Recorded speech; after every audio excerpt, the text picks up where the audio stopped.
गायतुंड है मैं सर्वशक्तिशाली इकलौता भगवान है। मैं विष्णु शर्मा लेकर आया हूँ आपके लिए नेटफ्लिक्स पे जो पहली इंडियन सीरीज रिलीज हुई है वो है सीक्रेट गेम्स।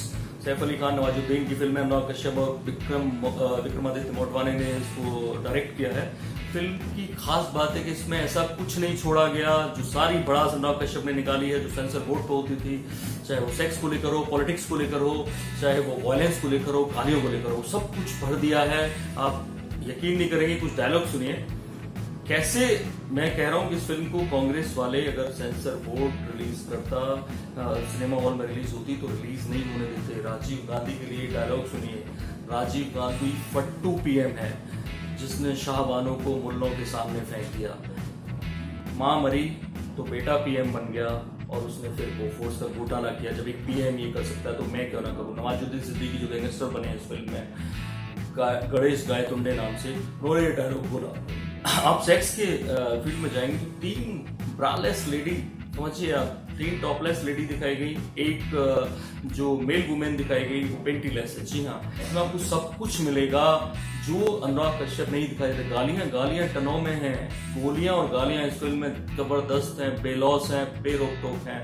आपने वो गालियां बिना भेदभाव के, लड़कियां भी उतनी गालियां देती हैं, लड़के भी उतनी गालियां देते हैं, इतनी सारी गालियां मिलेंगी। पहले मैं इस फिल्म के बारे में आपको बता दूं फिल्म में क्या है, फिल्म की कहानी क्या है। नेटफ्लिक्स वेब सीरीज शुरू हुई है, पहली थी, और 8 एपिसोड में ये फिल्म है। 400 मिनट की फिल्म है, हर एपिसोड लगभग 50 मिनट का है। जो नवाजुद्दीन का पार्ट है वो मोटे तौर पे अनुराग कश्यप ने डायरेक्ट किया है, और जो सैफ अली खान का जो पार्ट है वो मोटे तौर पे विक्रमादित्य मोटवाने ने किया है। विक्रम चंद्रा ने एक नोवेल लिखा था सेम इसी नाम से, सीक्रेट गेम्स, उसी पर ये फिल्म बेस्ड है। और इस फिल्म में खास बात मैंने आपको बता दी, कहानी सुनिए। कहानी ये है कि एक गैंगस्टर अचानक 16 साल बाद आता है और गणेश गायतुंडे बॉम्बे में लौटकर, और वो आते ही एक कॉप को फोन करता है। कॉप का रोल सरताज सिंह का रोल किया है सैफ अली खान ने। सैफ अली खान ईमानदार हैं, उसके साइड हैंड रहते हैं अपने उसमें डिपार्टमेंट में। वो फोन करता है और बोलता है कि 25 दिन के अंदर मुंबई तबाह हो जाएगा, खत्म हो जाएगा, और केवल एक आदमी बचेगा, वो है त्रिवेदी। बस यहीं से सस्पेंस शुरू होता है। एक के बाद एक घटनाएं घटती हैं। गायतुंडे आत्महत्या कर लेता है। इधर वो पूरी अपनी कहानी फ्लैशबैक में भी चल रही है। एक तरफ कहानी पिछली फ्लैशबैक में चल रही है, वो तब से चल रही है जब से राम मंदिर का ताला खुला। जी हाँ, पॉलिटिक्स कैसे इस फिल्म में इन्वॉल्व है, वो डायलॉग्स जो बोले जाते हैं, कैसे। आप डायलॉग सुनिए, 2 डायलॉग और मैं आपको बोल देता हूँ।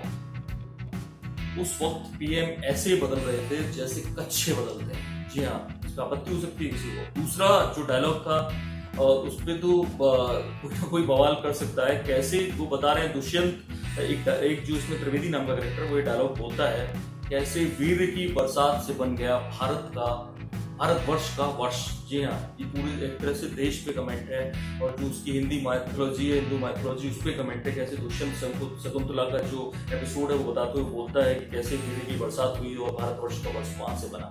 लेकिन हालांकि करेक्टर्स बोलते हैं डायलॉग्स, सेंसर बोर्ड पे आते तो बवाल भी होता, लेकिन वे का यही फायदा है कि आपको वो सब कुछ इसमें मिलता है जो डायरेक्टर करना चाहता है और कर नहीं पाता।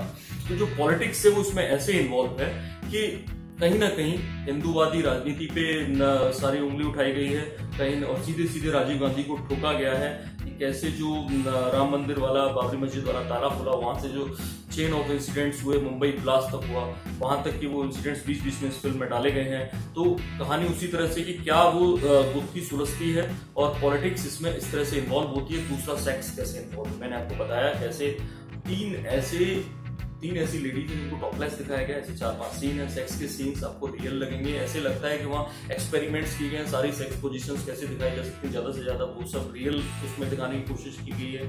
और इवन एक मेल वुमेन है, और चारों तरफ से उन्होंने उस तरह से कोशिश की कि वो सब कुछ रियल लगे और ज्यादा से ज्यादा वो दिखाए। दूसरा, गालियां और गोलियां, जितनी गोलियां हैं उतनी ही गालियां हैं, बेलौस जो भी आपने नहीं सोची होंगी। मुझे लगता है ढेर सारी अनुराग कश्यप ने वहीं बैठ के सेट पे इजाद करवाई होंगी। क्रिएटिव एक कंसल्टेंट रखा होगा जो गालियों को अलग अलग तरीके से कैसे वो उसको क्रिएट करता है और रखता है।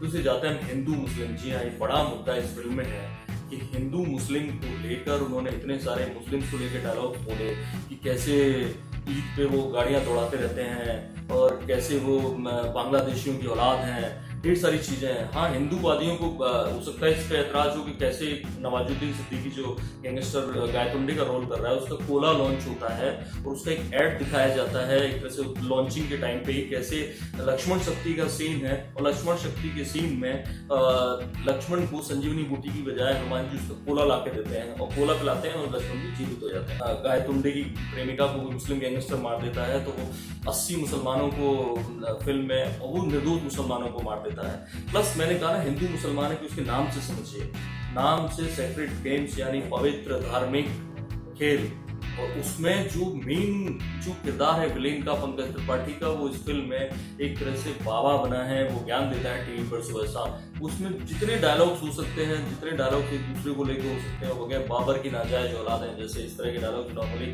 पर्दे पे नहीं बोले जाते, वो सब इस फिल्म में डाला गया। प्लस इसमें जो ज्योतिष के जो यंत्र बनते हैं वो क्लाइमैक्स को कैसे खुलता है वो आप इस सीरीज में देखेंगे और डिटेलिंग की गई है पूरी। अगर उन किरदारों की बात करें तो एक ही किरदार की बारीकी से डिटेलिंग की गई है, लेकिन डिटेलिंग के बावजूद आपको फिल्म देख के लगेगा कुछ चीज मिस कर रहे हैं। इस फिल्म में इतना ज्यादा हिंदू मुस्लिम और सेक्स को लेकर एक्सपेरिमेंट किए गए कि जितनी भड़ास वो निकाल सकते थे इस फिल्म में उन्होंने निकाली।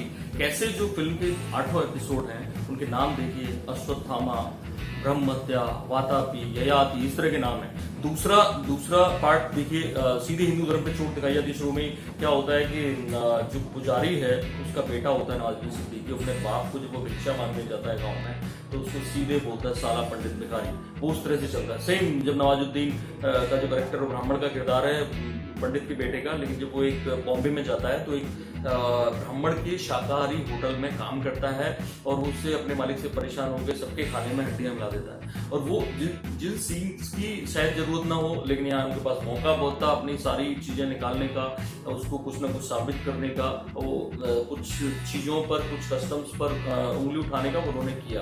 तो तमाम चीजें आप देखेंगे, लेकिन इस जो फिल्म से पाएंगे नेचुरली आपको उसके बाद मैं आपको सीधे रिव्यू बोल दूं, थ्रिल है, सस्पेंस है, मजा है, तो गाने भी डाले गए हैं। जो बढ़िया किरदार हैं जो पहले से उनकी एक्टिंग पे सवाल उठाए जैसा सैफ नवाज, पंकज त्रिपाठी जैसे, गिरीश कुलकर्णी जैसे, लेकिन उसके बाद आपको तमाम सारे किरदार नए मिलेंगे। इवन मुझे नाम याद नहीं हो पाए उनके, लेकिन वो शानदार कलाकार हैं। वो आगे कई फिल्मों में आएंगे, अनुराग ने उनको उन पर कैसे एहसान किया इस फिल्म में, वो आएंगे, आप देखेंगे। उनकी एक्टिंग बहुत दमदार है। फिल्म आप देख सकते हैं, आपके पास समय हो, बहुत मजेदार है। ऐसी तमाम जो नई फिल्में रिलीज होंगी, वेब सीरीज रिलीज होंगी, उन तमाम के रिव्यू आपको बताते रहेंगे। गायतुंडे है सर्वशक्तिशाली इकलौता।